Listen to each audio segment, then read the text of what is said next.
In today's video, I'll teach you how to delete Dramawave account. So first of all, launch open Dramawave application. You can see over here Dramawave application has been opened. Tap on the profile icon that you can see at the bottom right corner of your screen. Now you'll be led to your profile interface. You can see various options over here. What you have to do is tap on this option settings that you can see on the screen. Now you'll be able to access the settings. You can see various options over here.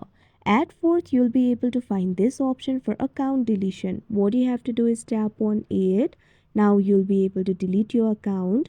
You'll be able to see the data that will be permanently removed. Simply check on this option that you can see at bottom. You're basically agreeing to understand and accept the risk associated with deleting your account. Simply tap on this option, delete account.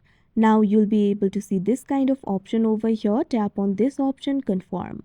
Now wait for a while. Now you can see over here your account deletion is completed. Now your account has been deleted. So that is how you delete Dramawave account. I hope you found this video helpful. Thank you for watching.